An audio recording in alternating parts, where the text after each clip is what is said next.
दोस्तों, जो चुनाव आयोग राहुल गांधी से एफिडेविट मांग रहा था, उन्हीं से अब अखिलेश यादव ने हलफनामा मांग लिया है।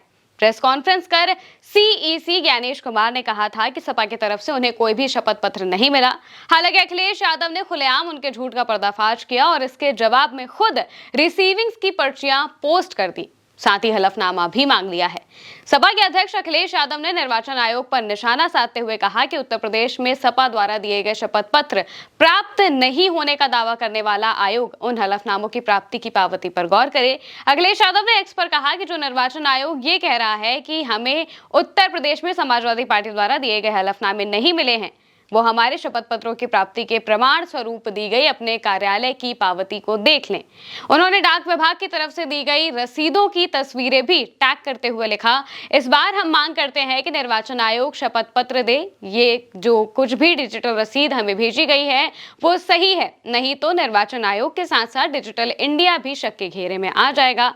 सपा प्रमुख ने कहा कि बीजेपी जाए तो सत्यता आए। दोस्तों, अखिलेश यादव का यह बयान मुख्य चुनाव आयुक्त ज्ञानेश कुमार की एक प्रेस कॉन्फ्रेंस में वोट चोरी और दूसरे विपक्ष के आरोपों को गलत बताए जाने के बाद आया है। अखिलेश यादव ने इससे पहले एक्स पर एक दूसरे संदेश में कहा था कि सपा ने वोट डकैती के 18,000 शपथ पत्र आयोग को दिए थे, लेकिन कार्रवाई शून्य रही। इससे पहले अखिलेश यादव ने कहा था कि वर्तमान में लोकतंत्र को बचाने का ऐतिहासिक दायित्व निर्वाचन आयोग के कंधों पर है और जब आयोग सही रास्ते पर चल पड़ेगा तो करोड़ों भारतवासियों का साथ साथ उनका रक्षा कवच बन जाएगा। उन्होंने कहा कि आयोग का एक सही और साहसिक कदम देश की अनंत पीढ़ियों का भविष्य और कल्याण सुनिश्चित कर सकता है। कांग्रेस सांसद राहुल गांधी भी इस मामले को लेकर चुनाव आयोग पर हमलावर हैं। उन्होंने अखिलेश यादव के इस ट्वीट को रीपोस्ट करते हुए कहा कि एफिडेविट तो वोट चोरी का पर्दा डालने का बस बहाना ही है। अखिलेश ने कहा कि निर्वाचन आयोग को सुधार ही नहीं, आमूलचूल परिवर्तन भी करने चाहिए। उन्होंने कहा कि सत्य के मार्ग पर चलने वालों के साथ जनता और जनविश्वास खुद चलने लगता है।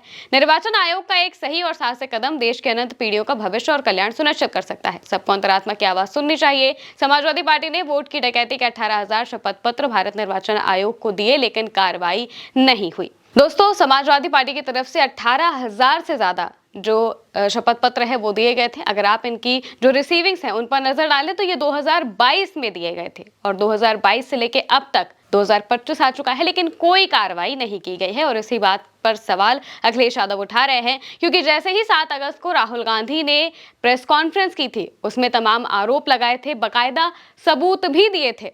इसके बाद चुनाव आयोग ने कहा था कि आप अपने आरोपों को सही समझते हैं तो हमें शपथ पत्र दीजिए ताकि हम आगे कोई कार्रवाई कर सके, वरना फिर आप देश से माफी मांगिए। और लगातार वो यही रट लगाए हुए हैं जो कि उन्होंने प्रेस कॉन्फ्रेंस में भी कही। लेकिन दूसरी तरफ इसी का हवाला देते हुए समाजवादी पार्टी के मुखिया ने कहा था कि आपको एफिडेविट चाहिए, हमने जो आपको एफिडेविट दिया था उसका क्या हुआ है, पहले आप हमें वो बता दीजिए। लेकिन इस पर जो ज्ञानेश कुमार है वो कहते हैं कि उन्हें ये सारी चीजें मिली ही नहीं। लेकिन दूसरी तरफ अखिलेश यादव इसकी जो भी रिसीविंग्स थी वो सब पेश कर देते हैं और कह देते हैं कि बताइए, क्या अब डिजिटल इंडिया भी किसी काम का नहीं रहा है? जिस तरह से चुनाव आयोग धांधली कर रहा है, सरेआम झूठ बोल रहा है, इसी पर अखिलेश यादव ने निशाना साधा और कहा कि गलत कार्यों और कारनामों की एक लंबी फहरिस्त बनती जा रही है, जिनका ना तो अब तक कोई जवाब आया है और ना ही हमारे दिए गए हलफनामों का कोई भी उत्तर मिला है। और यही सवाल अखिलेश यादव कर रहे हैं कि आखिर इन पर कार्रवाई क्यों नहीं की गई है। दूसरी तरफ जो चुनाव आयोग है वो कहते हैं कि हमारे लिए सत्ता पक्ष और विपक्ष बराबर ही है, लेकिन जब विपक्ष सवाल उठाता है तो वो हलफनामे मांग लेते हैं और जब हलफनामा भी दिया गया है उस पर वो कोई कार्रवाई ही नहीं करते हैं, कहते हैं कि हमें मिला ही नहीं है। जबकि बाकायदा सबूत के साथ अखिलेश यादव ये कह रहे हैं कि लीजिए, हम आपको बता देते हैं कि हमने 18,000 से ज्यादा जो शपथ पत्र है वो दिए हैं, कार्रवाई एक पर भी नहीं हुई है। और इसके लिए वो रिसीविंग्स की जो लेटर्स हैं वो भी देते हैं, कहते हैं कि ये देख लीजिए आप खुद ही कि क्या ये जो रिसीविंग्स है वो भी झूठी हैं, जो कि खुद चुनाव आयोग के कार्यालय की तरफ से दी गई है। इसी पर सवाल उठ रहे हैं, लेकिन चुनाव आयोग कोई भी जवाब देने में पूरी तरह से असमर्थ दिखाई दे रहा है, क्योंकि जो प्रेस कॉन्फ्रेंस की गई थी उसमें भी कुछ खास बातें समझ में नहीं आई थी। ऐसा लग रहा था कि चुनाव आयोग बस उल्टी सीधी इधर उधर की बातें करके अपने आप को बस सही साबित करने की कोशिश कर रहा है, ना कि फैक्ट के साथ कोई भी बात बता रहा हो।